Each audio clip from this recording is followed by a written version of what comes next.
That was a very wonderful one.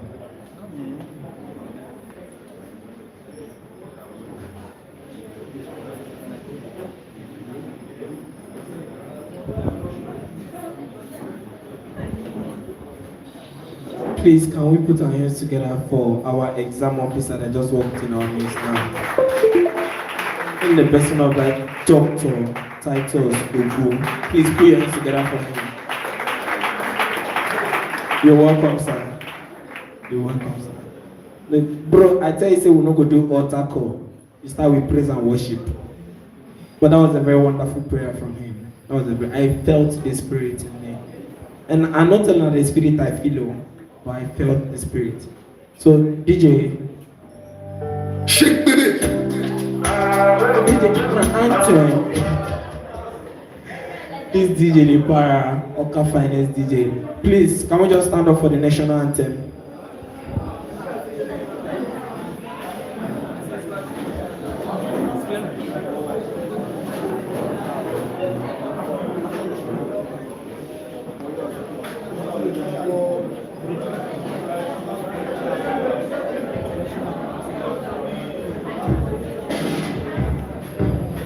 Please, can we respect the national anthem?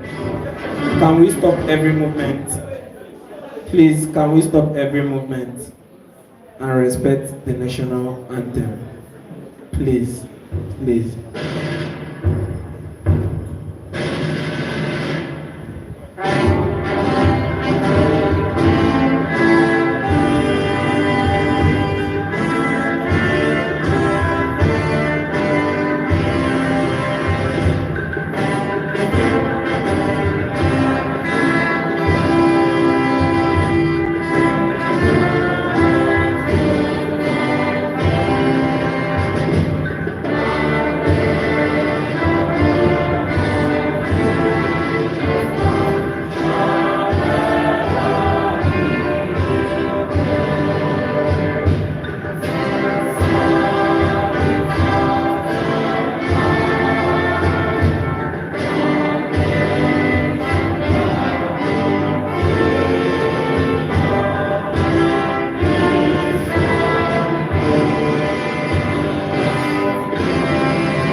School anthem.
Jesus. Please put your hands together for yourself. That one nana for everybody. If you follow me, no say you don't really know the school anthem. Put your hands together for us. Yeah, this one nana for us, we don't know him.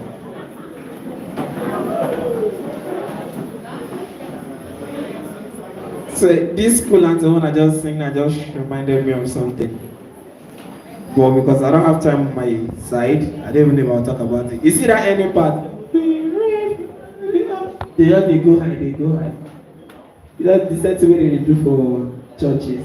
You see that lead singer? The Sabi race song, where we say for middle, they go leave you. You know the song? You're Alpha and Omega. We worship you, our Lord. You are worthy to be. Celebrate. We give it. They will can't leave you. You can't shout glory. Glory. Why you not gonna sing out with me? It is shout glory. That place where they go high, they go here, no.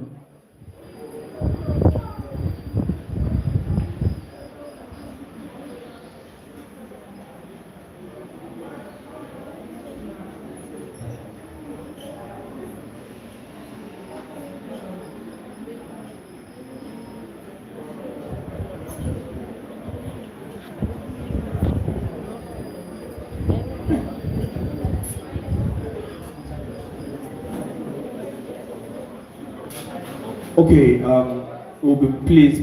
Can we have one house? We'll be moving straight to the breaking of the kola nut. Wait till they happen. Na pepper na they fight for.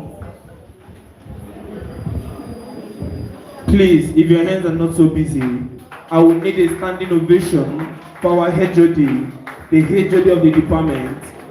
A standing ovation as we make welcome our HOD. Dr. Bonaventure Ozo, please put your hands together for him. Our HOD na dey clap for like that. Una no wan chop. Una no wan graduate. Put your hands together for our HOD. You can do better. I know you can do better.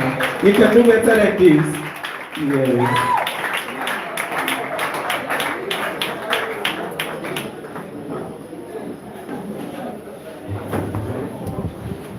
You're welcome, sir. HOD, sir. You're welcome. Please, can you do me a favor? Can we fill up these spaces?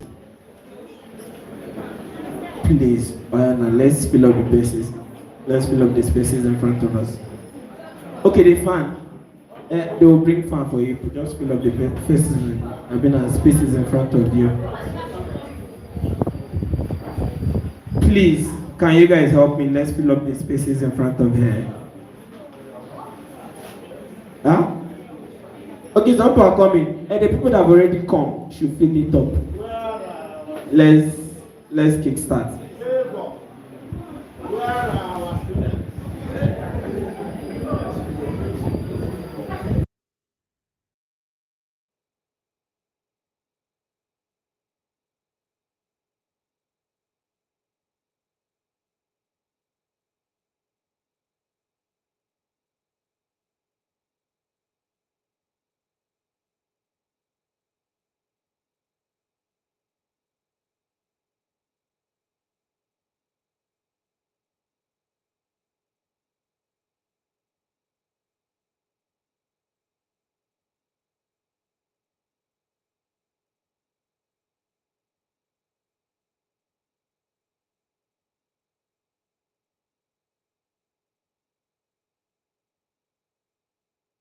They will give me the landowner. Clap for me now. It's easy to be a landowner. Thank you, sir, in advance. Thank you, sir, for the land you gave to me in advance. Yes, sir. Okay, please, I would like us to move straight to the breaking of the kola nut. And I promise you guys something. Before the next 30 minutes or 1 hour, we'll be out of this place. I know the weather condition is not really very favorable. Mommy tell you now, it's me that's giving you time, don't worry. The weather condition is not really nice. So in the next 30 to 1 hour, we'll be out of here. Please. We'll move straight to the breaking of the kola nut.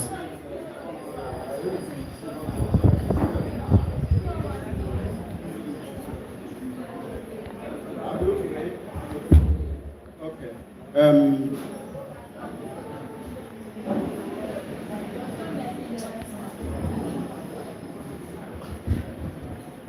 If you break kola nut here, you will pick the equal with 1 pound. Okay.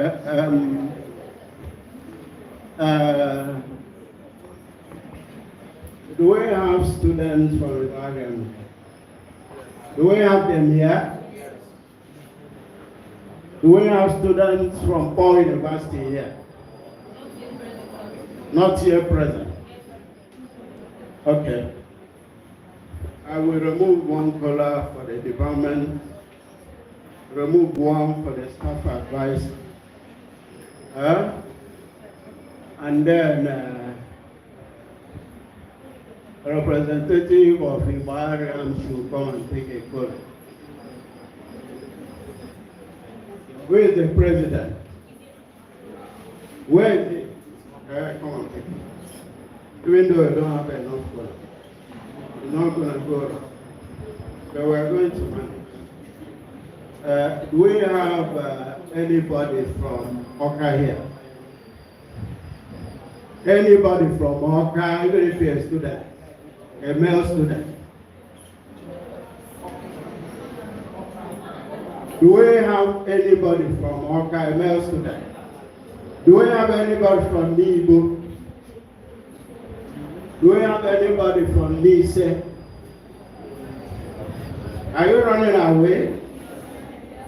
Eh? Please, like, break this color for us.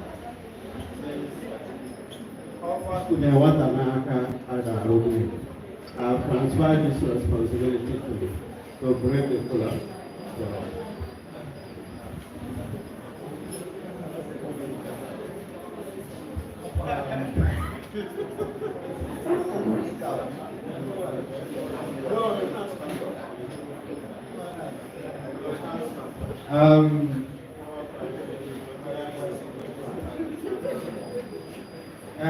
Ekele m unu a sị na ihe ọjị na-anụ bụ asụsụ onye ji ya n'aka.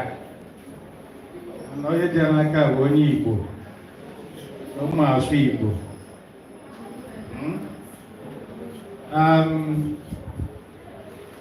A sị m na ọ ga-adịrị anyị ncha niile na mma.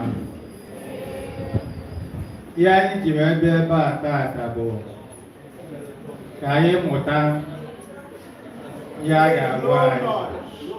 Anyị na-ekpe ekpere dịka unu.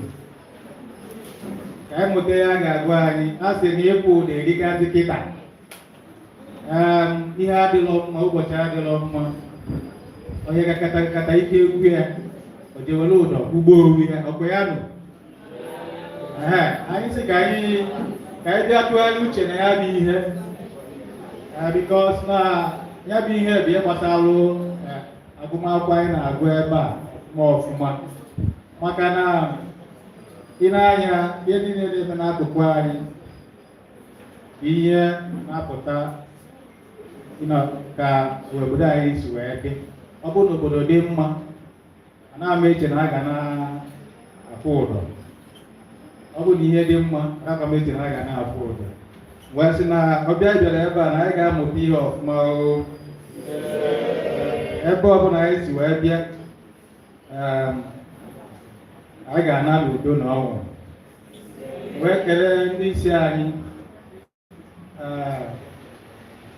onye isi anyị na dipatịmentị anyị bụ Bonaventure ụzọ. Wee ekele onye ọkammụta prọfesọ ihe Matthias, ebe academic advisory. Ọ na-asị na ọ ga-adịrị anyị ncha ihe na mma. Na mgbe anyị nọsara ebe a, anyị na-ana anyị ga-eji amụli wee n'aha Jizọs Kraịst bụ onye nwe anyị. Tony Ugochukwu.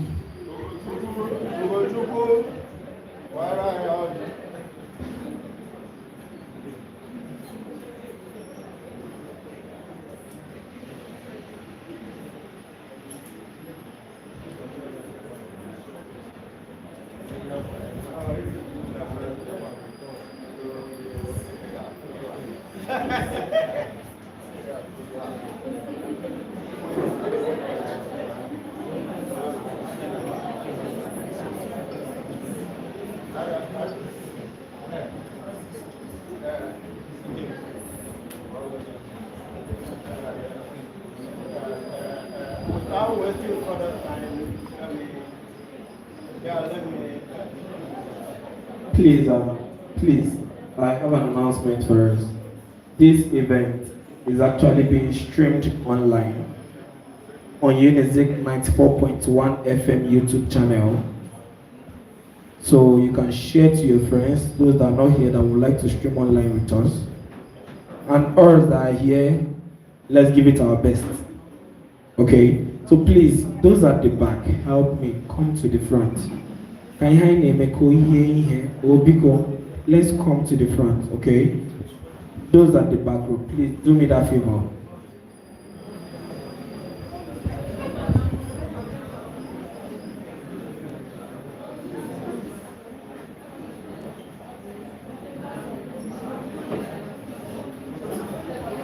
With that being said, I'll move straight over to the opening remark by the HOD of Nasasa.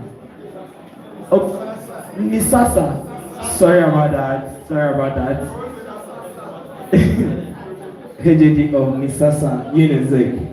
Associate Professor Uzo Bonaventure. Please put your hands together for him. Put your hands together for him. Thank you, sir.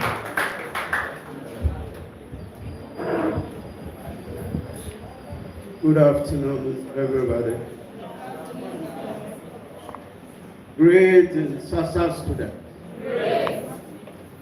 Great in Sasa student. Great in Sasa student. I don't know our colleagues from Ibadan. I don't know what their slogan is, but I believe that they were aligned with what we have already said. And before I continue with the address, I want to express my disappointment with the attendance to this occasion. It's so far. We have more than 700 students in this department. And here you cannot count up to 50. It's a shift. It's a very, very big shift. And I will take it up as a challenge. Yeah, because there are people in this department that call themselves class reps, and they are not performing. And I've told them that I will remove them immediately. I will remove them. I will remove all those people immediately. In a short while, you will hear that they have all been removed because they are not performing. Yeah, because a class rep is a leader. If you're a class rep of a particular level, you are the leader there. And you must always align with the SASA president to ensure that the programs of the SASA are implemented. But that is not what we are witnessing at the moment, and it's very, very demoralizing, very, very disappointing. And I want to make it very, very clear to those people that it can no longer be business as usual. Because they are not performing, they are going to be removed. When I remove a class rep, if that left fails to elect a new one, then they will stay without a class rep. Once I remove, I will give you the liberty to elect a new person. If you refuse to elect, then you stay without a class rep. I'm not going to issue this warning again. We are still forming you here. You are very young people. You are still at your formative stage. You can no longer be taking decisive decisions about who you become. Please, I don't want this noise that is going on there. The people that are making this noise must keep their mouth shut. You cannot come here. You have your lecturers, you have leaders, you have HOD, you don't listen to anybody, you do whatever you want. That is not the way the university system is designed. The HOD is Vice Chancellor's representative in the department, and it has a lot of power, if you don't know. We come here every day. We tell students what they do, they don't do it, and on their own they decide what they want to do. And that nonsense must stop. You are too young to decide what you want to do. You are still being formed. Are you listening to me? You are young people. We, the lecturers, continue to show you the way. You know, in sociology, that's what we call the primary socialization process. When you are born into a family, you know, your father, your mother, and other people around that we call significant others take up the responsibility of bringing you up. You know, from this tender age you get to the age of going to school. When you begin to go to school, the teachers in the school will also join in forming your personality. From nursery school to primary school to secondary school to the university. This is a university, your personality has not been fully formed. And that is what a whole lot of you forget. You are still in that formative stage. Maybe this is the final stage. And you know, this is the best time of your life. Once you leave the university, you begin to take up responsibility. Some of you are from very poor families. And the way things are at the moment, your parents borrow money to train you. So you cannot tell them that after 4 years you can graduate in the first year. And when you graduate, you can't get involved, get engaged in things that this man, I'm talking and you are there laughing, talking nonsense. You are talking to me, come on, put me down.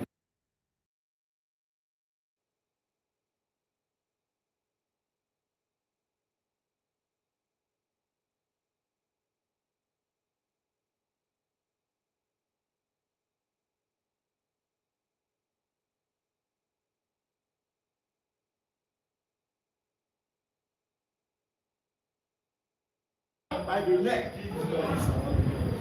The father told me, this is his faith. This is his faith. This is what he's facing in his family. Now look at my daughter holding me by the neck. So when we degenerate to that level, we call that level of madness. And as a young person, once you can go down to the level of holding your father by the neck, no matter what you do, you are finished. You have no future. You don't have any future for yourself. So a whole lot of you think that once you come in here, you have all the freedom, you can do anything you want. No. I told somebody, the course I teach, if you don't attend lectures, you can't pass it. And this has become very rampant. That is the infinite. That is the new normal. Students don't come for lectures. You have 100 and something students in a class, not up to half, I think. And they will come. This time around, in the university law, I will implement it. And I will wait for who will tell me that I'm doing the wrong thing. Because this is the university law. You must attend 75% of the lecture. Before you can qualify to write things. Many of you, even year one students, don't come for lecture. You have now left your family, you are coming here, you have all the freedom. And they are doing all kinds of things. Look at the number of people. Out of more than 700 students, do we have up to 50 here? Do we have? No. The answer is no. And it's disappointing, demoralizing, and we need to deal with this. I've told your president that I will address all the students in due course before the end of this month. We find a day that all the students will gather in the hall, and I will address you at the end of the month before the exam commences.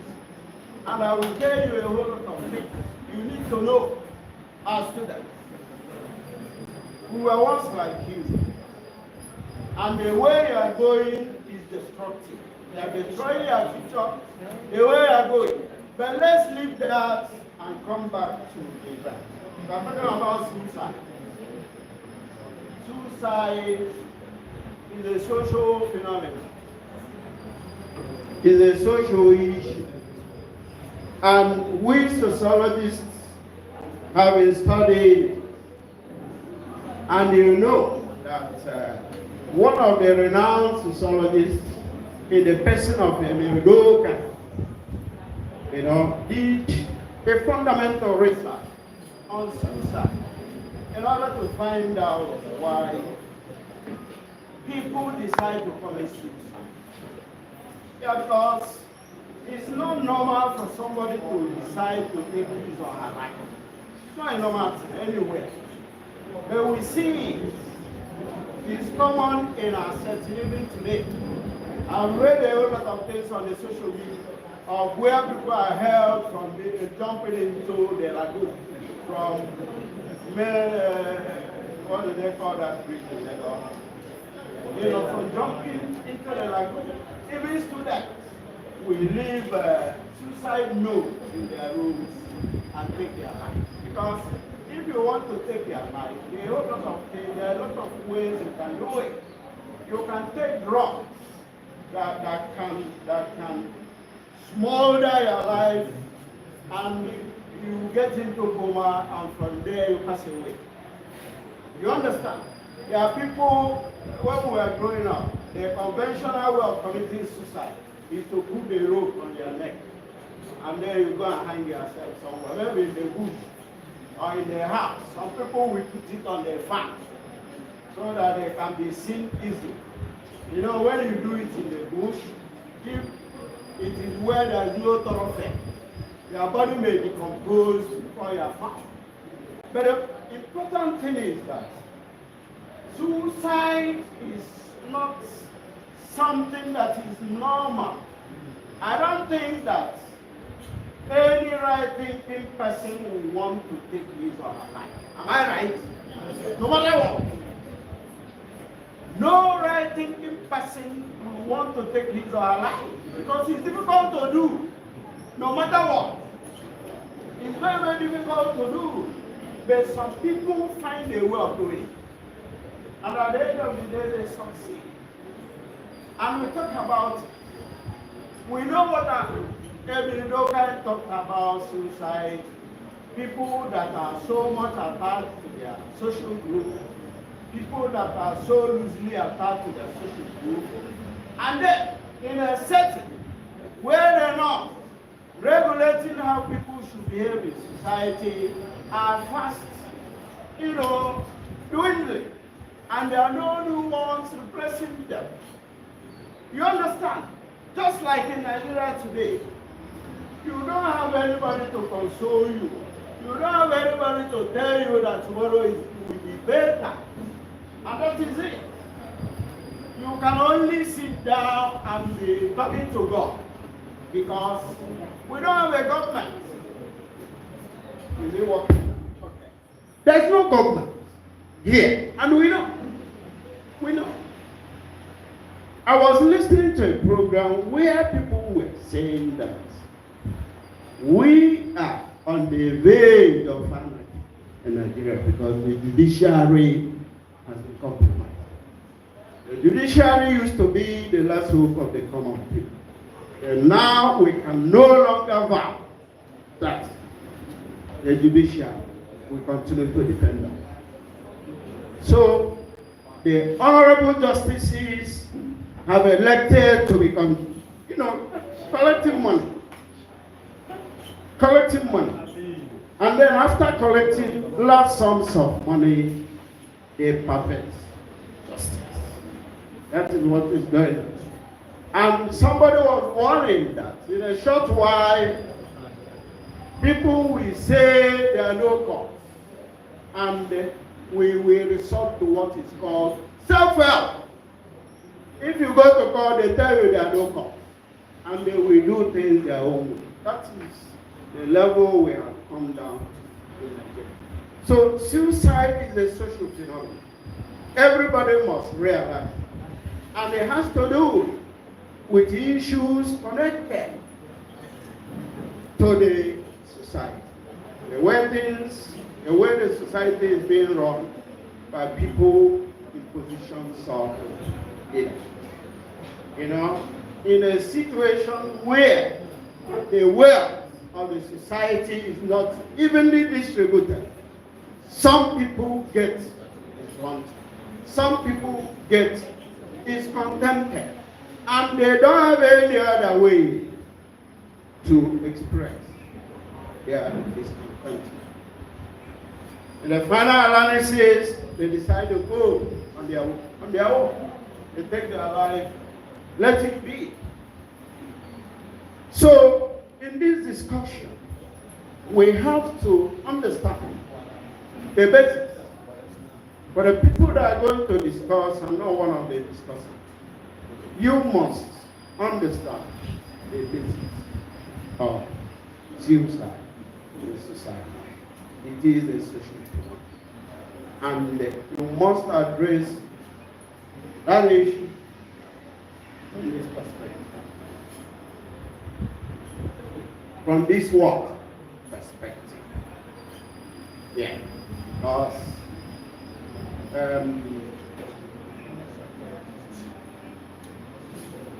when the society fails to provide a citizen with the things they require to live comfortably within the society, what happens naturally is that they get discontent. They get discontent. And they take decision on their own. They don't decide what they want to do. In Nigeria today, who are you going to talk to? In a setting where the president stole the election, both over the entire judiciary and all the other institutions that were involved in the election, and you tell them. I was reading something this morning about how the panel, the people panel sitting on the governorship stuff from the state, how the panel was paid $5 million to remove the PDP governor so that the APC man can take over. So you can see the rot. You can see the rot in the society, and it's not everybody that has the mental stability to stay on. Some people are weak mentally. Once they have issues with these things, they take a decision, and the decision is usually suicide. People that, their mental capacities are strong, we always hang on to what is going to happen. But unfortunately, not everybody that has that mental capacity. And that is why today you see issues of suicide. Even in our campuses, you see our undergraduates leaving suicide notes behind, and then they take their own. It's not something that is good for this society. For young people, they break the hearts of the family members, their father, their mother, their siblings, and other people related to them. They don't think about that because there are decisions you want to take, and you think about the people you have. If my father knows that I want to do this, have I even told my father, this is my problem? Have I told my mother, this is the issue I have? Have I told my siblings? Have I told my relative, influential one, I have this issue and I'm battling with my life. I don't know which way to go. Advise me. Because young people must always look at that. The older people that have more experience will always advise. That's the way it is. The older people have more experience and they are in a better position, than so it's not something you go home on the spur of the moment you decide. Taking a life, because when you take a life, you are going to help from our Christian principle. If you kill yourself, will you go to heaven? Will you go to heaven? No. Somebody said yes. If you kill yourself, will you go to heaven? No. Yeah, because for me, there's no problem that doesn't happen. Especially at the individual level. You come from a family You have your father, you have your mother. You have your siblings, you have your relatives. You have some other siblings and others that can advise.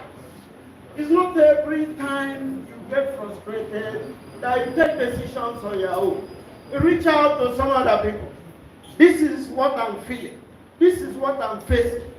How do I move on from here? And you get very important advice from one. Yeah, because life has no duplicate. Once you take it, you can't replace it. Are you hearing me? Once you take your life, it's gone. It's gone. And you can't tell anybody anything. You can't justify taking your life. Anyway, there's no way in this whole wide world that you will justify taking your own life. Not to talk of taking another person's life. And that is why you must realize that life is all about ups and downs. It's not always rosy. When you have issues, reach out to some people that know. Tell them your problems and they will offer advice and solutions. So, on that note, I want other speakers to add to what I have said. Thank you very much.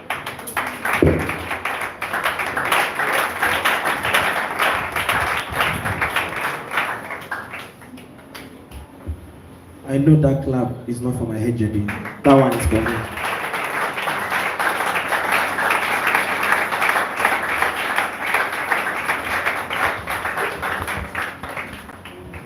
Thank you very much. Thank you very much. This is again with HOD being. HOD said something and that got to me. It's only outside the country say something like that. HOD said someone was choking the father in this country. Wow. Try my mother now. It's only my mother that can tell you something when she meant that. You hear something like, Ifani, I'm going out, don't wash the plate. Let it be smelling when I come back. You guys go stop and reach, my mama go knock me before she come and say, Mommy, what did I say? I know you will do something when I go out. Understand? Only for, but I don't learn, and only for this country, I don't say, if your mama won't tell you something, she'll be like, Chibike, I'm going for work. Don't wash the plate. Let it be dirty when I come back. The day my mama do me that thing, I know say my mama they come back around 7, around 6, I they watch movie from morning till night, seasonal movie. I said we can wash the plate around 6:30 before my mama come back. Now that day, my mama say she will come back on time. I open kitchen, my mama don't they wash the plate. Now, nobody say she dey wash the plate. Now the song where she dey sing as she dey wash them. I got the Igwinsoke Mario Nona Simba. And that I say don't be for me and my family. Please, if your hands are not so busy, I want you to make welcome our sub-dean, Dr. Osai. Please put your hands together for me. Welcome, sir. And with same energy, put your hands together for the managing director of Voice of the East and Igwe Nisasa. Nisas. Tell me what you call him. Nisasa. Nisasa. Oh, that's nice. No, I know the pronounce and way since. Please pardon me, I'm sorry. I'm not really an Igbo boy. Sorry. Yes. In the person of Comrade God's favor, please put hands together for him as he makes his way to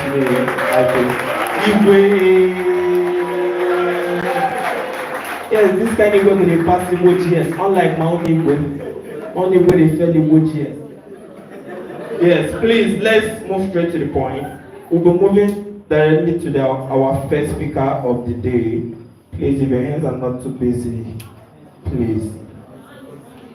I want you to make welcome Dr.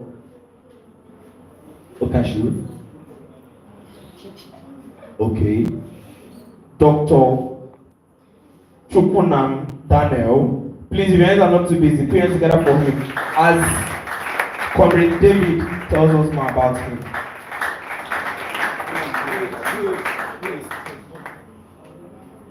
Before the next speaker, let's hear from somebody representing the dinner.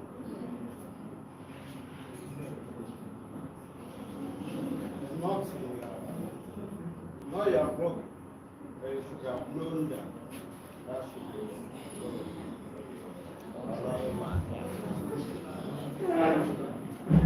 Great Nigerian students. Great speakers. My HOD, thank you very much for that recognition. Bro, thank you for having me here. Dr. Nzube, Dr. Ugu, and student leaders from Sasa, our invited guests, the Igwes and Lords. I recognize all of you. I'm here on dual capacity. One, as the representative of the Dean of the faculty. Two, as a member of this department and the sub-dean of the Faculty of Social Sciences. This is our thing. And today is our day. The dean is aware that we are here today. And he asked me to convey his goodwill and his support for today's event. I'm also very happy that I'm here to participate and listen to the speakers of today's occasion. Today is not our day of too much speeches. We are here to listen to the speakers that we have invited that are going to be discussing on suicide. Suicide, like my HOD rightly pointed out, is a social phenomenon that is so worrisome, especially among our students. I don't have to overflog that issue.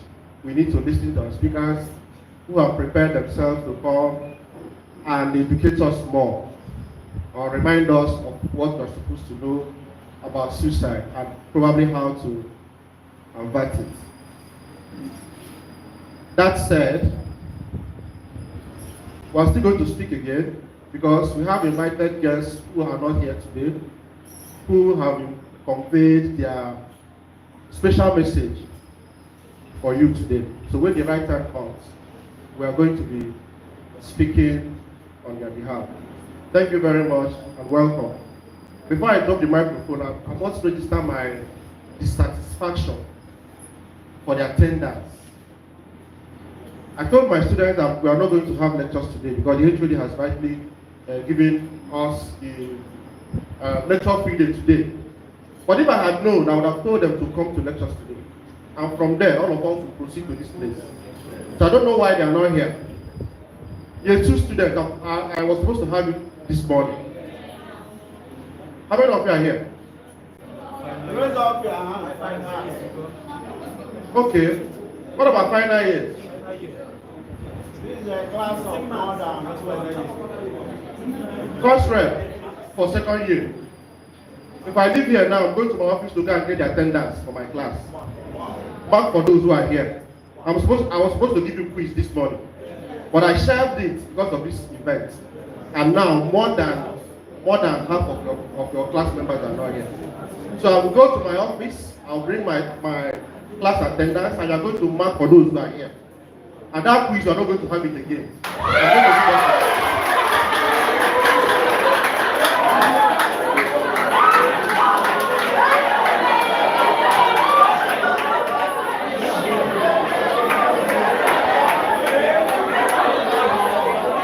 We're going to have a question is going to come.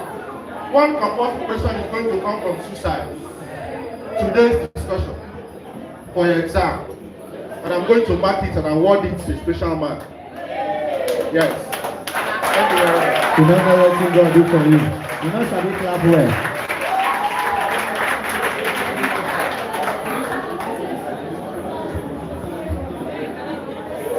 Where is Where is our MC? No, sir. Year 2 students, praise the Lord. Oh, no, I don't know what you got to do for now.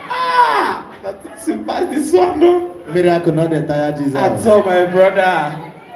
Please, dear Comrade Dave. Please come and help me. That clap on a clap before, and I go still clap am again.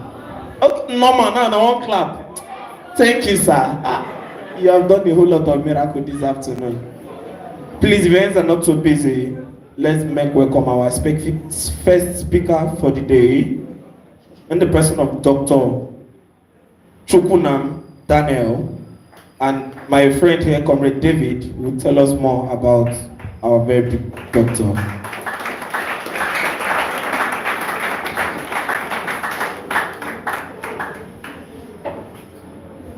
Good afternoon. Good afternoon, Sasa.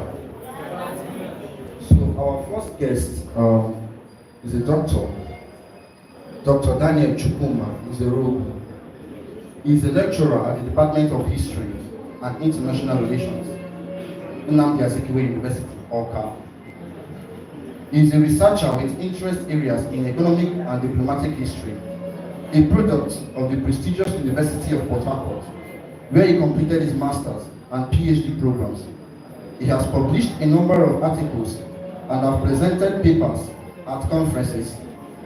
A few of his published works include Culture as a Fundamental Factor in the Entrepreneurial Success of the Igbo, Trade as a Diplomatic Channel in the Pre-Colonial Igbo Diplomacy, the Nnewi Example, The Diffusionist Theory and Food Production in Pre-Colonial West Africa, Nigerian Politics and Igbo Business History since the Civil War, and many others.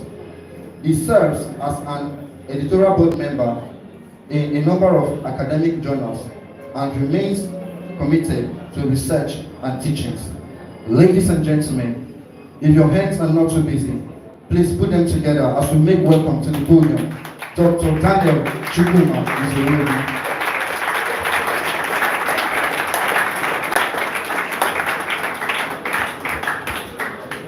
Thank you very much. I'm grateful to be in your midst this afternoon.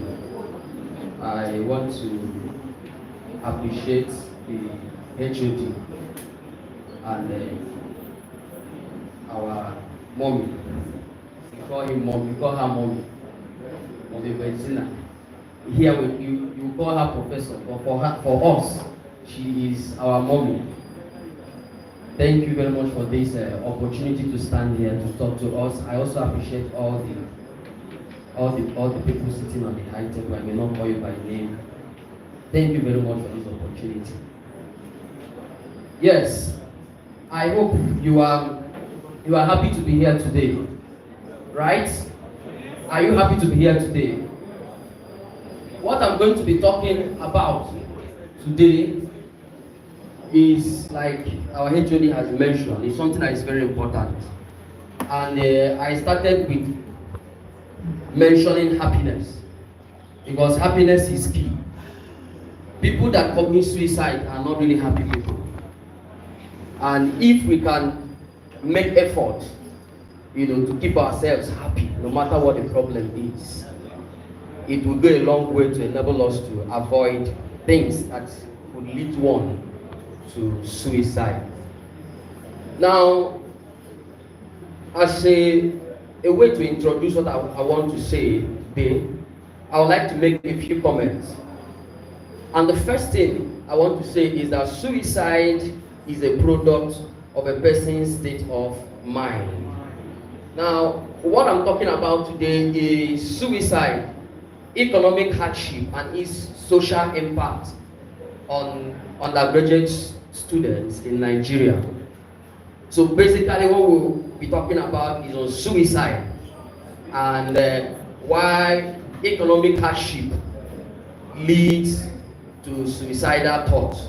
So I said that suicide is a product of a person's state of mind. The state of your mind determines whatever you do. the state of your mind determines whatever. If you are laughing now, it means that, it shows the state of your mind. It shows that something has happened in your mind that triggered you to begin to laugh. If you are crying, it's also the same process. And that is how our actions are determined, the state of our mind. And so there is a state of mind that is conducive for suicidal thoughts. There is a state of mind that makes it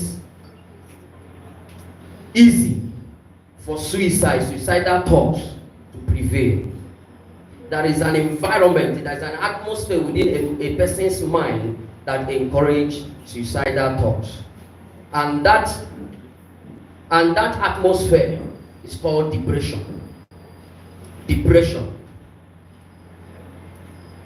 Anybody that starts entertaining suicidal thoughts, check, that person is depressed.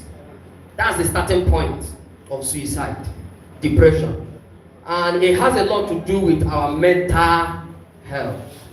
In this part of the world, for a very long time, the issue of mental health has not really been paid attention to. But in the recent time, awareness on that has been spreading. But I feel we need to do more on that, because anybody that has a poor state of mental health is at risk of suicide. People that are happy can't commit suicide. It takes a depressed mind to commit suicide. Now, if it doesn't mean people that are depressed, that they can be smiling though. They can be smiling, they can be doing the normal activities that they used to do. But if you check very well, that person is depressed. Now, that will make me to define certain terms that are relevant to what I'm going to say. And the first term I want to define is depression, because it is key to what we are talking about. Depression is characterized by the persistent feeling of sadness and inability to enjoy activities that one normally enjoys. A persistent feeling of sadness. Anybody that is depressed is sad. You can't be depressed and be happy. You can't be depressed and be happy. You can be depressed and be smiling. You can be depressed and be laughing. But you cannot be depressed and be happy. So sadness, one of the things you notice in the life of people that are depressed is that they are sad. And they don't enjoy activities that they normally enjoy. They could be doing it, they could be participating, but they are just moving through the motions. They are no longer enjoying it. And these are the things you notice with people who are depressed. So depression is a common mental health challenge or disorder, estimated to affect about 300 million people worldwide. These are according to WHO's report in 2017.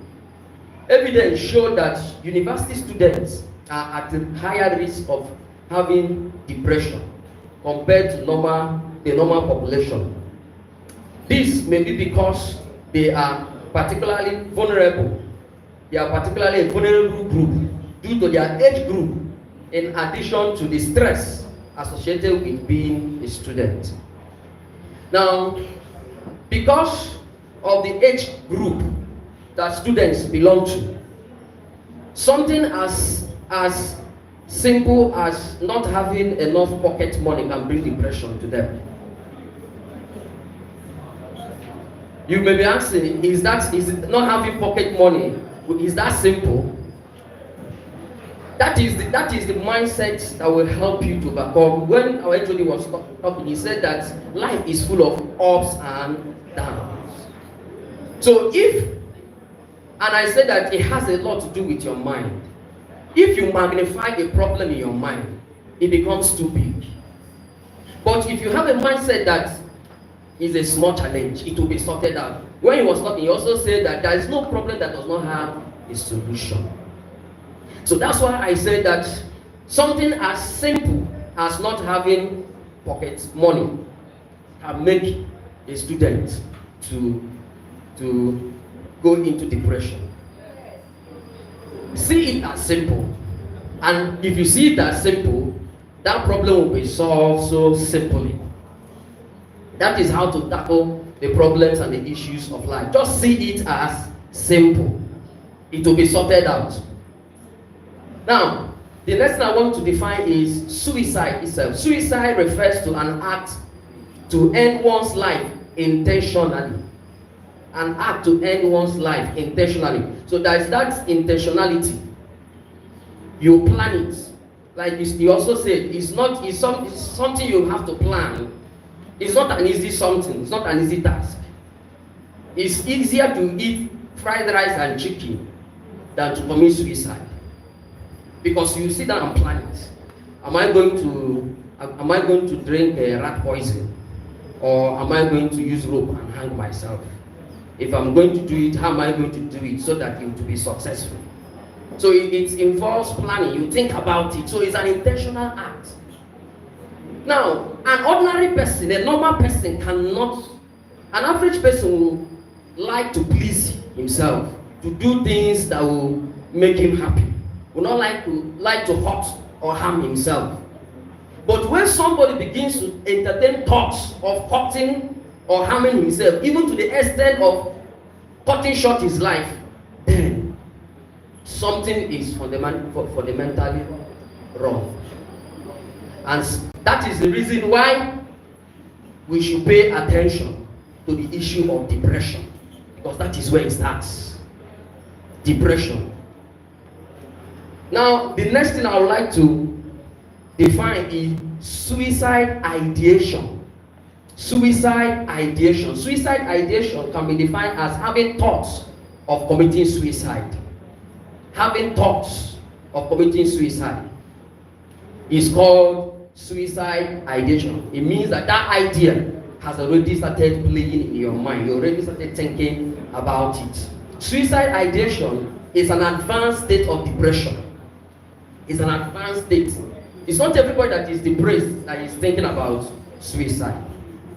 But when depression is not properly managed, anybody can get depressed. Things that make one to get depressed are everywhere.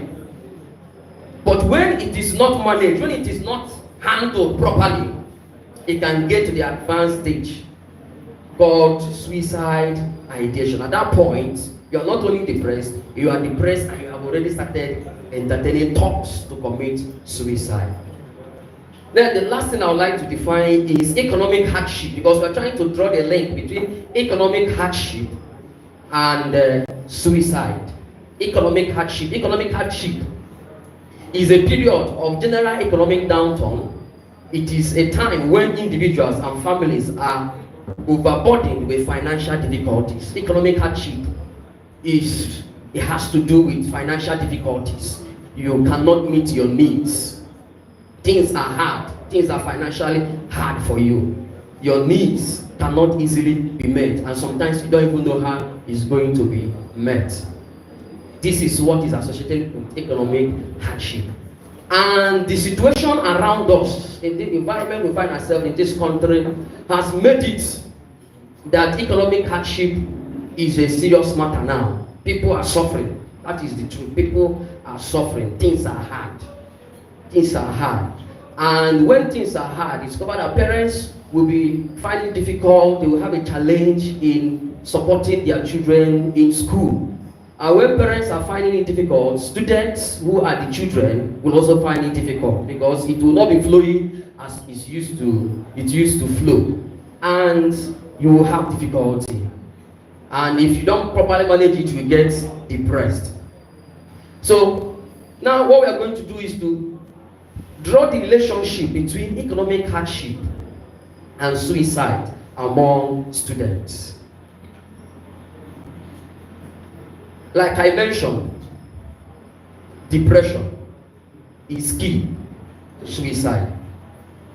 Anybody that has ever committed suicide, if you check the events in his or her life before the time he committed that suicide, you will discover that the person has been depressed. People may notice, people may not notice, but the fact is that depression actually set in at some point. And economic hardship, difficult times, is one of the things that cause people to find themselves in that kind of situation. So there is a direct link between a person's economic well-being and his state of mind.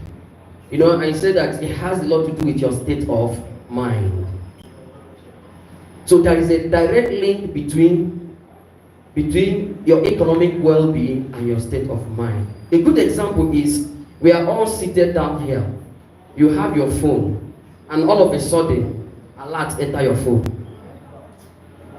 Somebody is already smiling. She has not received the alert. I just mentioned alert. She's smiling. So you see the way your economic well-being affects the state of your mind. So, and that is how, when things are not okay, you see, alert is something positive, is something good, and it's making you to smile. The reverse is the case.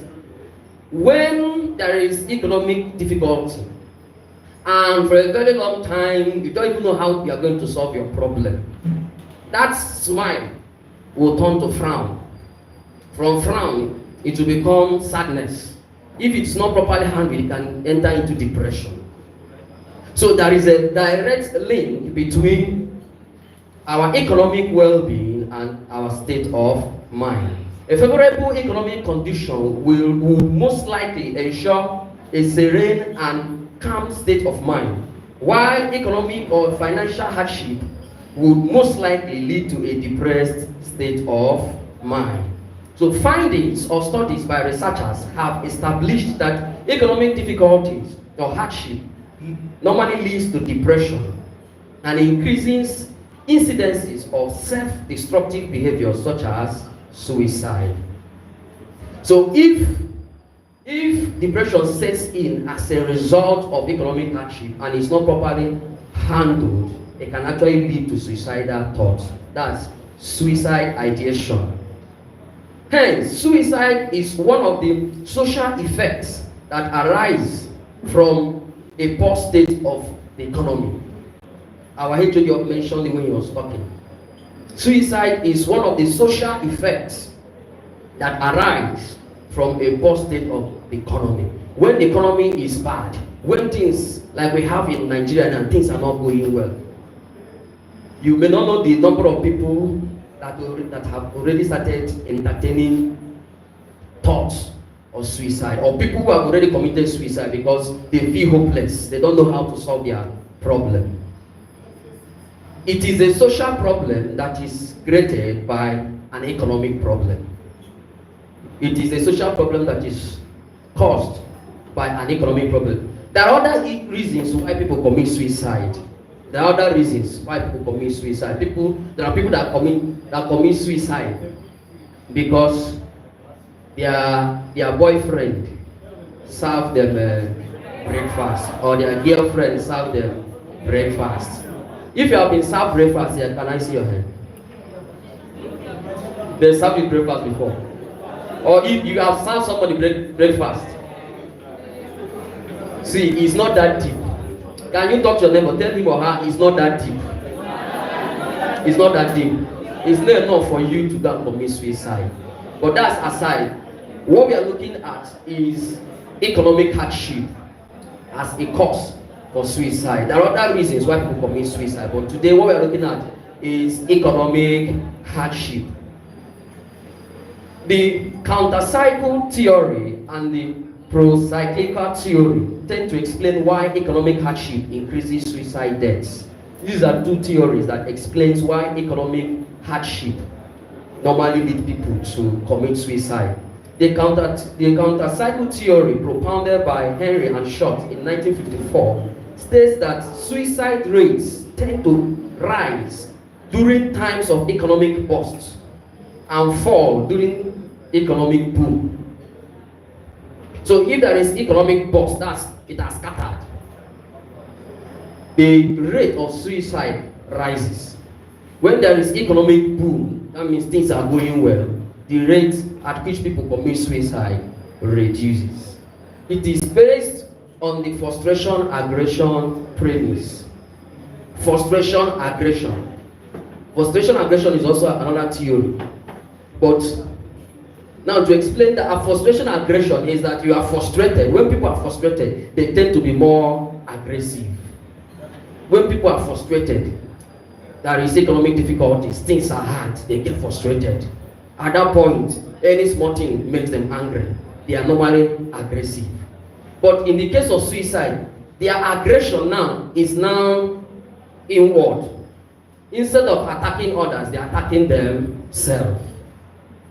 That's depression. Once somebody starts attacking himself, there is an element of depression inside. So, this theory explains that economic hardship brings about increase in the suicide rates. According to Ginsberg, procyclical theory notes that suicide rises from the dissatisfaction of individuals, which is directly related to the discrepancy between their actual experience, the actual experience of an individual, and his level of aspiration. What this theory, the procyclical theory, is saying is that suicide occurs when there is discrepancy in people's actual experience and their aspiration. When their experience is not matching up with their aspiration, then it leads to a depressed state of mind, and when not properly handled, can lead to suicide. Thus, when a student, and this is where it touches students, when a student's economic or financial well-being is not matching up with his or her expectations, it leads to depression, and if not well managed, can trigger suicide ideation, that's suicidal thoughts.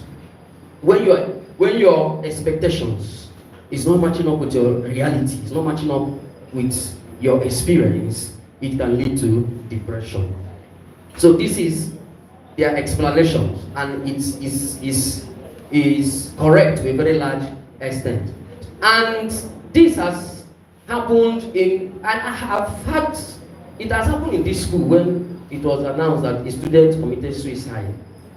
It has been happening. And there are other examples. In 2017, a 500 level student of urban and regional planning in Lautech in Ogbomoso, his name is Adesoji Adediran, hanged himself inside his hostel room. He locked himself inside the hostel and hanged himself. A student. Another 19-year-old student of Babcock University. His name is Verishma Onoko. He committed suicide in his parents' home in Oshodi, in Lagos State. In his parents' home. So, people has been around this set of people that committed suicide. Probably they did not notice. But the issue is that something has been going on in their mind, that over time, they gave expression to it through suicide. Now, the next thing, before I round up, the last thing I will look at is prevention, because it doesn't make sense that we explain suicide, explain how it happens, and we don't talk on how to prevent it from happening. Like I said, life is full of ups and downs. Things that will get you depressed will always happen. So it is important that we know how to handle ourselves when we find ourselves in situations that are not palatable, that can lead us to depression. Because the most important thing is to fight against depression. That is the point where we need to fight it from. Fight against depression. Prevent it from getting to the advanced stage of suicidal thoughts or suicide ideation. Suicide ideation is the advanced stage of depression. So, but we need to know how to handle ourselves to prevent us from falling into such a pit. The number one thing is to avoid living a life to satisfy other people's expectation at the expense of your income or convenience. Understand yourself. but live at the present. Remember when we were talking about the procyclical theory, we said that suicide normally happens when expectation does not match with your reality. Your aspirations does not match with the things that are happening at the present. It leads to depression, and when not properly handled, suicide comes. But if we learn to tell ourselves the truth, yes, I have expectation, I have aspiration, I have dreams, I have where I want to be, but now this is where I am. Be contented. That's the word. Be contented. Don't allow financial difficulties lead you to depression. I said before that it is a simple matter and it could be argued, but if you have the mindset that this thing is a simple matter, you will know that it's not something that you should give your life for. It's not something you should terminate your life for. Number 2, avoid social functions that will adversely affect your finances. Stop pretending at your expense. This is how to handle yourself when there is economic hardship. If you don't handle yourself when there is economic hardship, you can be depressed. You need to know how to handle yourself properly. So, number 1, be contented. Number 2, avoid social functions that will adversely affect your finances. Live within the finances that you have. Number 3, plan on the funds at hand. Plan on the funds that are at hand. Don't plan based on, I talked of aspiration, expectation. Don't plan based on money you're expecting. Plan based on what you have. If more money comes, you can expand, your budget. But let your budget always be within what you have at hand. Number 4, purchase only items that are considered as necessities and postpone all the luxurious articles. Things that are necessities, things that you need, go for them. Don't do things, I said initially, don't look at people. Look at yourself. What do I need at this moment? Then spend your money on those things. It will help you to manage yourself properly. This is how to manage yourself when there is economic downturn. The next one is be intentional in keeping yourself happy. I started by mentioning happiness. Be intentional in keeping yourself happy. Anything that will pull you out of sadness, those are the things you have to be focusing on. Be intentional about it. Suicide is an intentional act. And so if we will overcome it, we need to be engaging intentionally in things that will keep us happy. Be happy.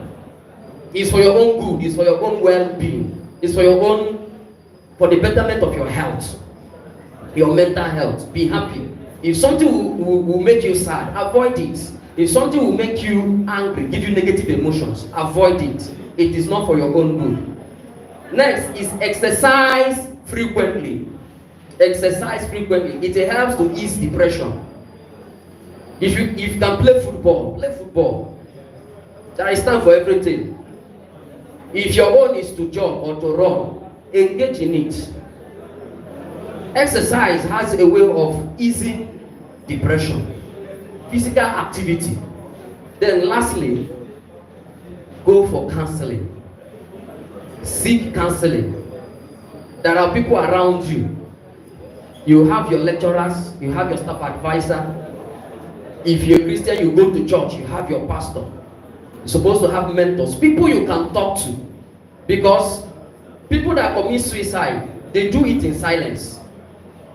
There's no way you open up to people about what is going on with you, and they will still encourage you to go and commit suicide. I don't think it's the normal way things happen. Once you open your mouth and tell somebody, look at the challenge I'm facing to, look at what is happening to me, look at the state of my mind, you will get the support that you need.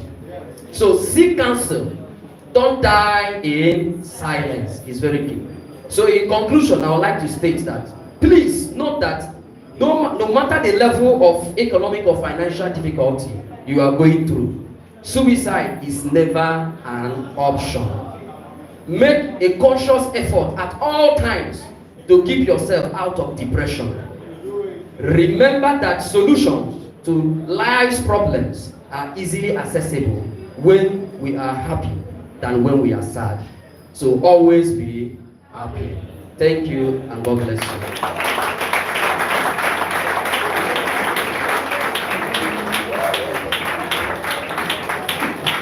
Please, can we sound a round of applause for this speech? With a standing ovation, please. A round of applause with a standing ovation. I know we can do better than this. We can do better, I know.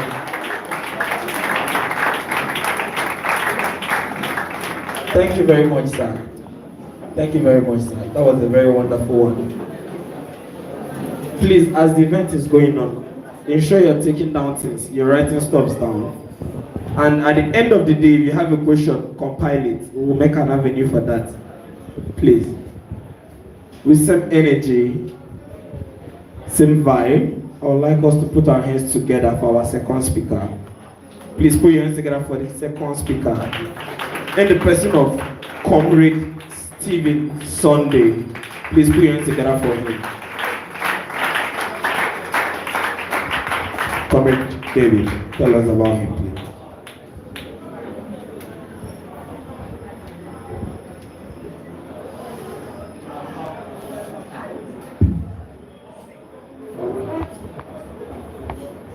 Comrade Stephen Sunday Chikamso is a penultimate student of the Faculty of Law in Nnamdi Azikiwe University. He is a standout student leader and humanitarian who has volunteered with top humanist organizations, one of them being the Justice Vault Foundation, JVF. He has written papers on topical areas of human living, especially as it concerns law. Stephen is the Pioneer Director General of the Lobster Career Development Center, Nnamdi Azikiwe University, and before now served as the Pioneer Chief Press Secretary of the Federation of African Law Students, a Pan-African youth who staunchly believes in the African dream. Ladies and gentlemen, if your hands are not too busy, join me as we make welcome to the podium, Stephen Sunday Chikamso. Thank you. Good day, ladies and gentlemen of the prestigious Sociology Department in Nnamdi Azikiwe University. I deem it an honor, a grand privilege to be here today and to dish out my quota on the subject of the day. I also want to recognize the esteemed presence of everyone in this room who is higher than me by way of status, rank, age, and academia. I say welcome. I deem it an honor to be here today. The concept of suicide is a very topical one, I would say. In fact, it becomes all the more imperative and necessary to have a roundtable discussion on suicide when we consider the negative societal impact it comes with, and also its everyday increase in Nigerian colleges and varsities. Now, from a vantage point of a student, we all know that economic hardship is very real in the country. In fact, Nnamdi Azikiwe University is not even left out when we are talking about the suicide rates in Nigerian universities. I'm so glad that the first speaker, Dr. David, has done due justice to the concept of suicide, the causes of suicide, and the resultant effects of suicide. At least we have that now in our memories. I would like us to delve into the social, before the social, into the legal implication of suicide. We'll be considering these questions. Is suicide punishable per se in Nigeria? And how about attempted suicide? What is its legal implication? Now, for the purpose of historical perspective and historical knowledge, under the common law was a body of law that emanated from old England. It governed the people of England, and by way of extension, it also governed other countries before they started to develop their own laws. So this means that Nigeria, as a country, at a particular time, was a party to the common law. But now we are no longer party to the common law, by virtue of the fact that we now have our own laws and legislation. So under the common law, suicide as an act was very punishable. But now you might ask, how is that even possible, considering the fact that someone who might have committed suicide should be dead already? Do you go ahead and punish the lifeless corpse? Well, it will actually shock you, but that's what happened. The proponents of this particular law and the leaders at that time, they went as far as punishing the lifeless corpse of the deceased perpetrator of suicide. So now, instead of giving the person a befitting burial, they just burn the corpse in the public eye. And I'm talking about areas or places where it is not even the custom or tradition to burn their dead. By way of extension, they extend this affliction or punishment down to the living relatives and family members of the deceased person. Now, these family members they cannot lay claim to estates and lands in the society. They cannot benefit from certain societal valuables. And also, they are greatly stigmatized and looked down upon. So sad. Subsequently, as a result of reason and logicality, and then considering good judgment and fairness, proponents of the common law and other leaders came together. They deliberated on the harshness of this punishment. Because why would a living person be made to suffer for the misdoings of a dead person? It's not making sense, or is it? It's really not making sense. So they came together and they reached a conclusion. They decided to decriminalize suicide. So suicide ceased to be a criminal act, and it now went on to criminalize attempted suicide. Now bringing this back to the present Nigerian legal situation, suicide as an act is not punishable in Nigeria. By virtue of the fact that you cannot punish a lifeless corpse, is a vain effort. However, attempted suicide, the attempt of suicide, is very punishable in Nigeria. There are two laws currently existing in Nigeria which give force or effect to the punishable nature of attempted suicide. We have the Criminal Code of Nigeria, which governs the southern part of Nigeria. And this is the part we fall under, by virtue of our being Eastern Nigeria. We also have the Penal Code of Nigeria, which is there for the northern people of Nigeria in their massive population. So specifically, I know this is not a law pass, but just hold this section to mind. Specifically, section 327 of the Criminal Code stipulates the punishment for suicide, for attempted suicide rather. So attempted suicide is punishable by 1 year prison term. Anyone who is caught attempting suicide will be sentenced for 1 year. 1 year imprisonment. Similar provision is also made available in the Penal Code of Nigeria, but then with just little variation. In the Penal Code of Nigeria, you either have 1 year imprisonment or the payment of a heavy fine, or you do both, dependent on the degree of your attempt at this suicide. I don't know if you are following. So this is the legal situation of attempted suicide in Nigeria. Attempted suicide is punishable and is duly enshrined in these laws of the country. But now we might go on to ask this question. How effective has criminalizing suicide in Nigeria, attempted suicide in Nigeria, proved to be? Has it in any way reduced drastically the rate of suicide in Nigeria? Has it curbed in any way the menace? Has it served this purpose of serving as a deterrent to citizens of Nigeria never to engage in suicide? Yeah, you all answered correctly. It's a resounding no. Criminalizing attempted suicide has proved to be totally ineffective in Nigeria. Very unhelpful. And it is with this that advocates and human rights personnel in Nigeria have continued to clamor for attempted suicide to be decriminalized in Nigeria. Now, as an alternative to making it a criminal act, it is suggested that we infuse rehabilitation and therapy. And I mean this like in-depth rehabilitation and therapy sections. These ones will be proved to be more helpful than tagging it a criminal act. Now, proof that tagging attempted suicide a criminal act has really not aided in reducing suicide in any way can be found in the recently released national statistics of the World Health Organization, Nigerian branch. So statistics has it that at the moment, more than 9,000 individuals, more than 9,000 Nigerians commit suicide on a yearly basis. The percentage is 9.5% of every 100,000 population in Nigeria. It is that bad. And this figure was arrived at from 5,000 to 7,000 it used to be, ranging from 2015 to 2017. So you actually see that instead of going down, it's actually increasing, isn't it?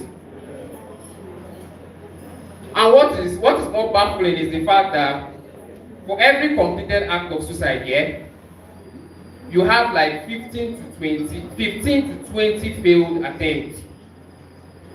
For every successful act of suicide, there are 15 to 20 failed attempts. I want us to really take our time to imagine this because it's actually sickening. Like you and I are here in Unizik, we are struggling to read and pass with colorful grades in it.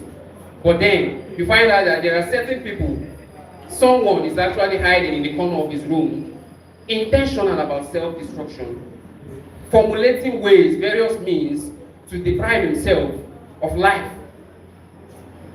It makes you want to ask yourself certain questions like, waiting the sub actually, like, is it that bad? It makes you want to understand the psychology of that particular individual to know if you can relate with the person's pain and feeling in any way. But sadly, this is the Nigerian reality. It's a harsh reality that we are made to live with, occasioned by the harsh social and economic impact the government is feeding us with.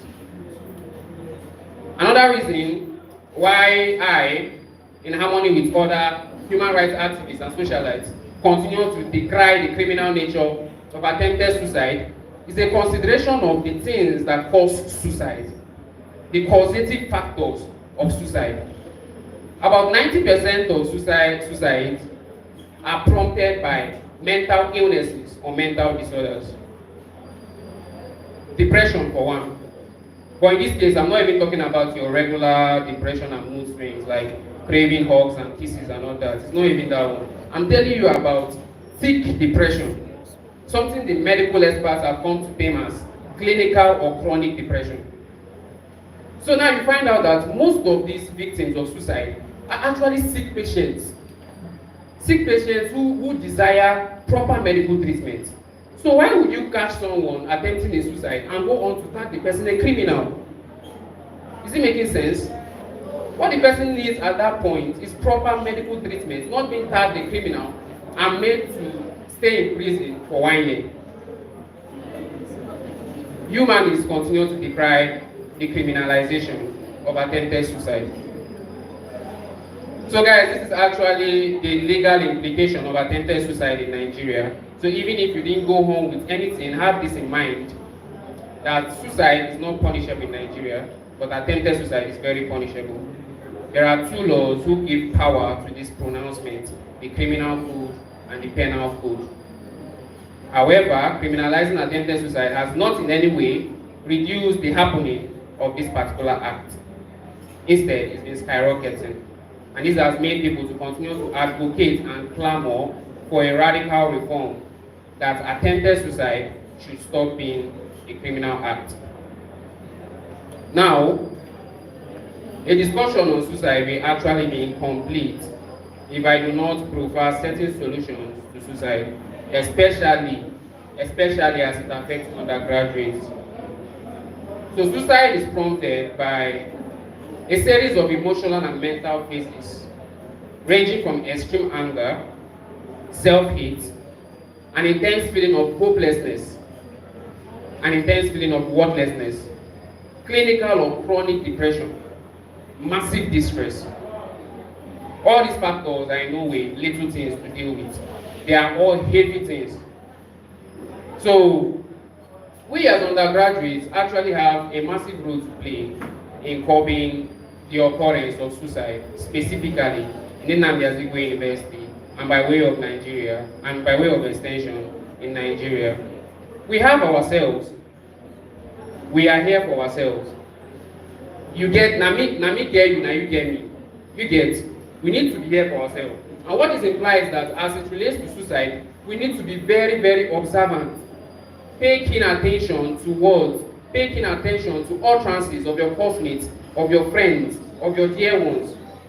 paying attention to their actions, paying attention to certain things they do which definitely is unlike them. I don't know if I'm communicating. I was in a random conversation with a guy like 1 year ago. He's not a student actually, but then in that conversation, we were discussing life matters. And you know what this guy said?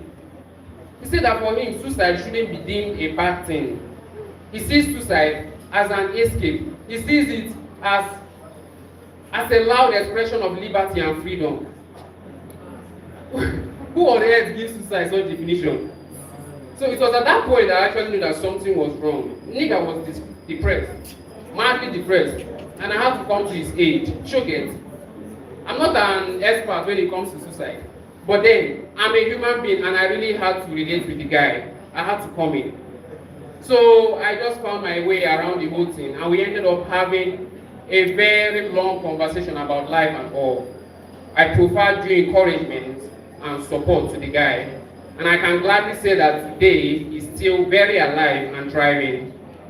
He's not a student, but then this experience affects all of us today.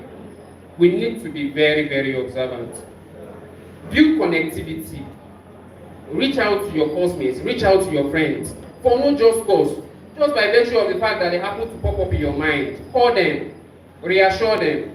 Especially those ones who you know are really not finding it easy in life. Tell them that the world will always remain a better place with their presence. Now, another thing, we've been discussing about, your duty as a student to another student. Now, how about you? God forbid, but this is life. Tomorrow you might be the one with the suicidal thoughts. Tomorrow you might be the one in thick depression. What do you do when you find yourself in that state or approaching that state? We are encouraged to have a strong support system. And by support system, I mean a strong pillar, an unshakable power. It might be in the form of a person. It might be in the form of a group of persons you tend to be friends. It might be your guardian, it might be your parents. It might be your pastor, it might be your lecturer, but just have somebody who you are sure that the person will inevitably come to your aid. And just having this support system is not enough. You need to learn to open up, speak up. Trust me when I say that there is no shame in feeling suicidal. There is really no shame in admitting to a person that you are presently feeling suicidal. And this is another reason why I will continue to decry the fact that attempted suicide is a criminal act in Nigeria. Because it comes with it this stigma, and people won't be able to express themselves. They won't be able to tell their stories of how they attempted suicide, but then it didn't work out. Are we following? So, attempted suicide is meant to be decriminalized in Nigeria. This will help people speak up more. This will help people talk about their past experiences about coping with suicide. This will help people talk about their failed attempts at suicide without the fear of making it known that they actually committed a criminal act.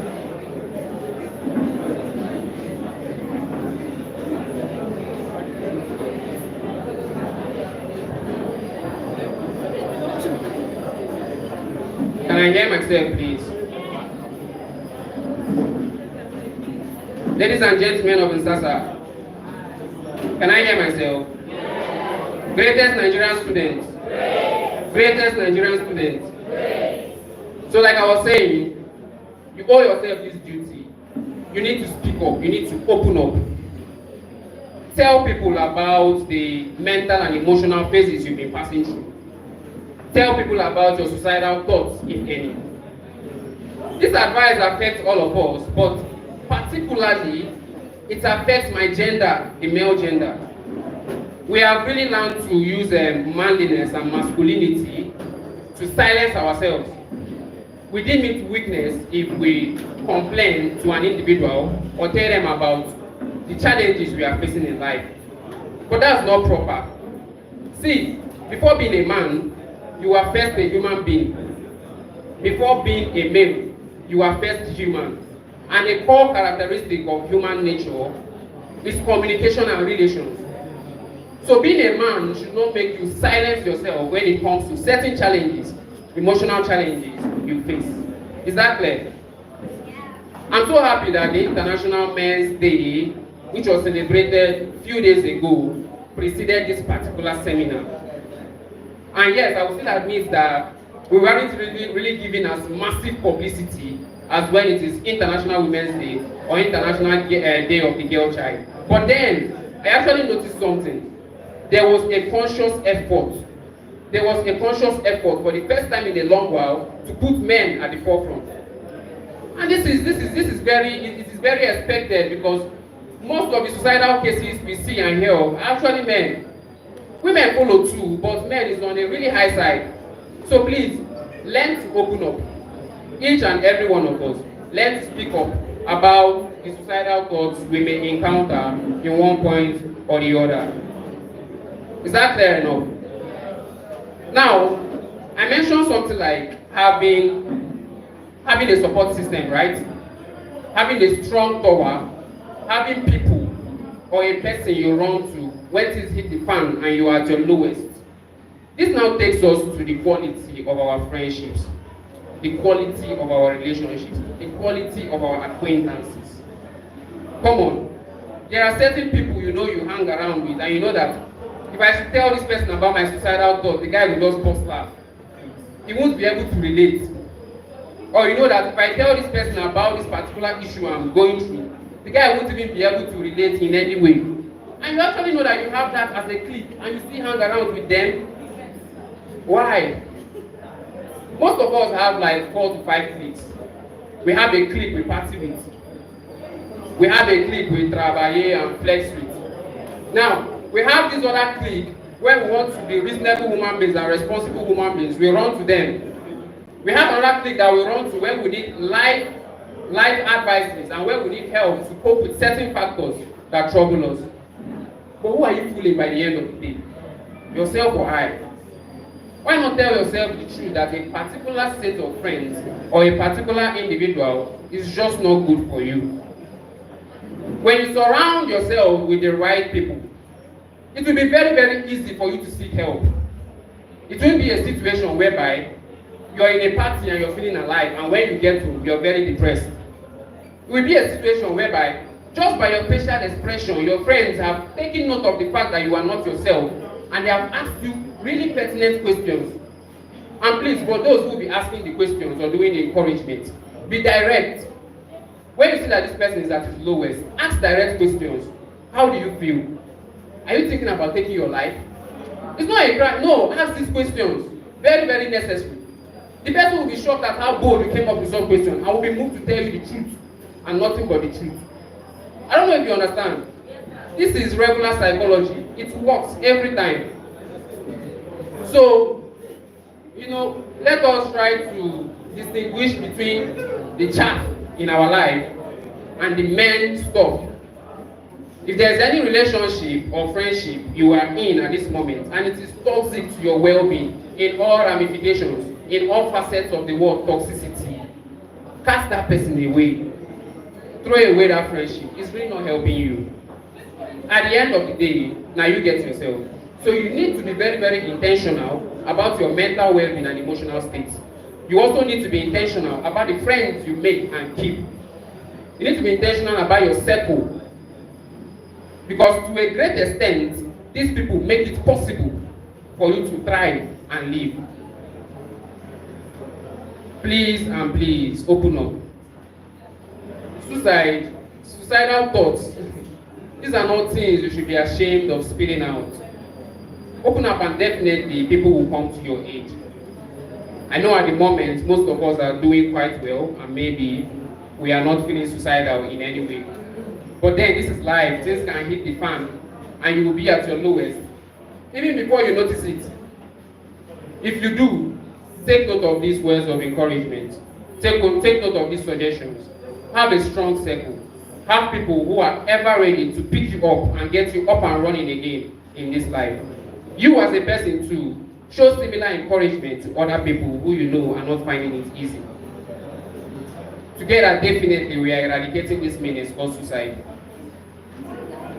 So ladies and gentlemen of the prestigious Sociology Department in Nnamdi Azikiwe University, ladies and gentlemen of Nsasa, let us all collectively work towards eliminating suicide and giving it a befitting burial in Nnamdi Azikiwe University and in Nigeria at large.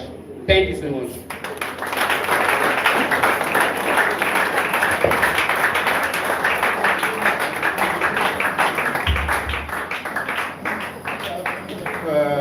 Please, as we were discussing, the head of the Department of Sociology, Paul University worked, the person of Dr. Tobias. So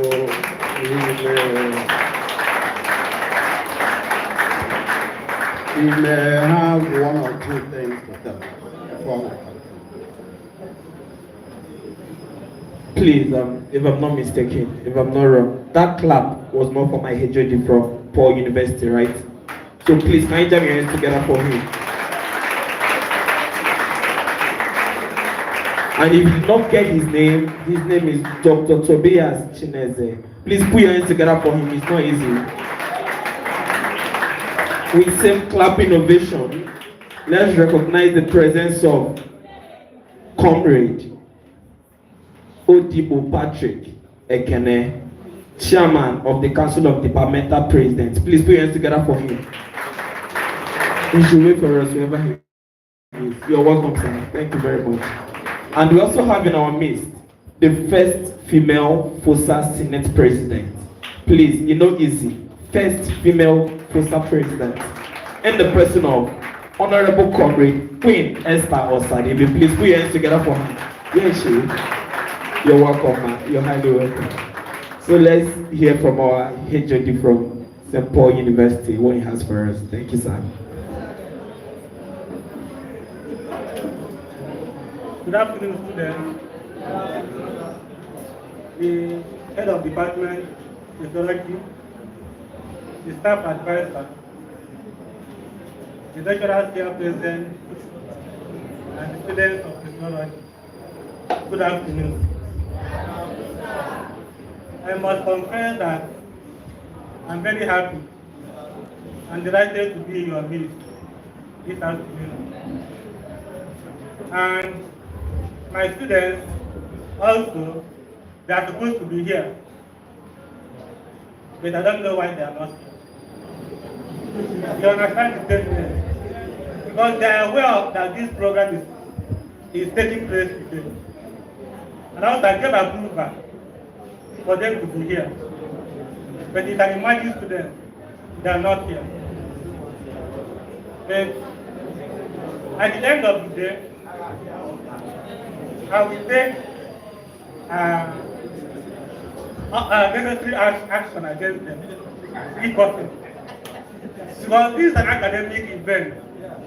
They're supposed to be here in order to gain from this seminar or conference taking place today. Because from the topic, suicide is a very topical topic. It's a social issue in the society today. So I'm very happy that the topic of this seminar is on suicide. It's on suicide, and I have also gained by listening to the guest speakers, and I believe that they have been able to do some justice to this topic. But if I'm to add, I will say that suicide has to do with suicidal aviation. Before the main suicide will take place, first of all, we must have thought about it. That, okay, because of the issues that I'm having, that will not make it engage in the real suicide. So suicidal aviation must come first before the real suicide will happen. So I want to commend the department, the students, for being able to organize this very important seminar. And I urge us to continue. It's not easy, especially in this time of economic issues. So I want to commend you and urge you, and also commend the department as a whole for being able to organize this program. I promise to take the outcome of what I have gained from this seminar to my students so that they will also participate. And I want to promise that next time that this kind of program will happen, I will also make sure that they will be here, because I can see that this seminar is talking about all the universities in the southeastern part of this country. So there's no reason why some other universities will not be here. So thank you for inviting me, and thank you for organizing such a very big program. Thank you.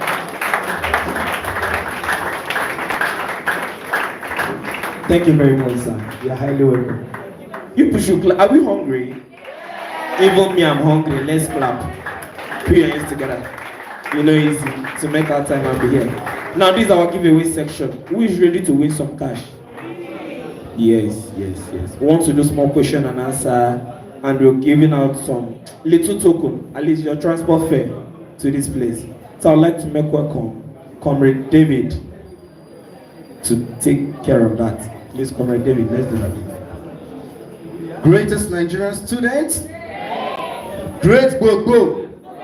Great Baba. All right, this is our giveaway section. It's going to be very, very brief. I don't want to take much of our time. It's actually cash prize, and it's going to be questions from the lectures. I have some cash here. So if you've been listening, you shouldn't have a problem with that. All right.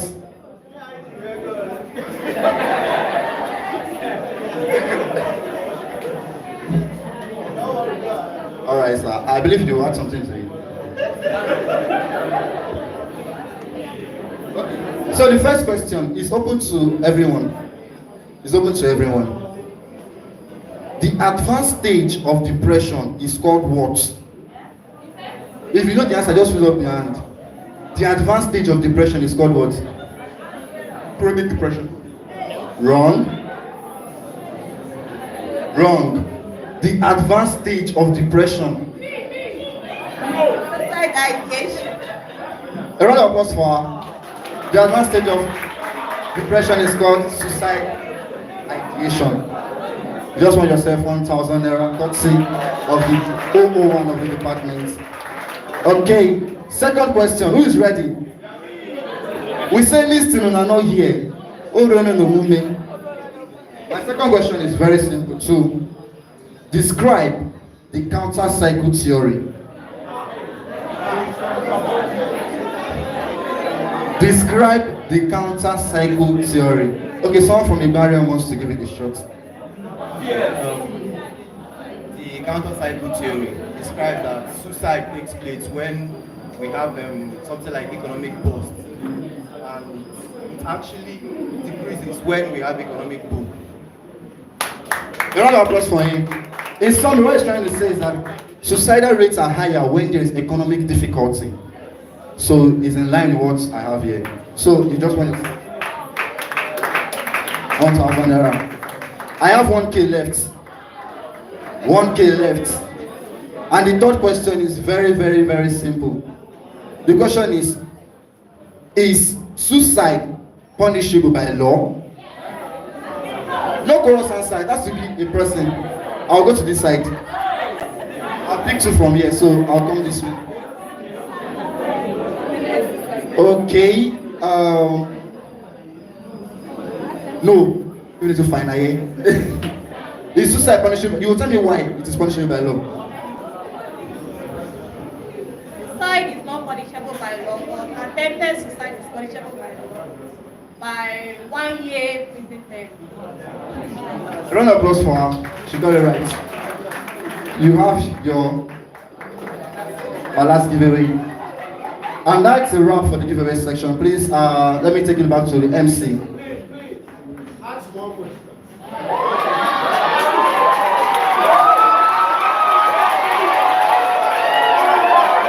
Okay. 200 level students. Apart from the cash prize from the HOD, 5 marks for whoever.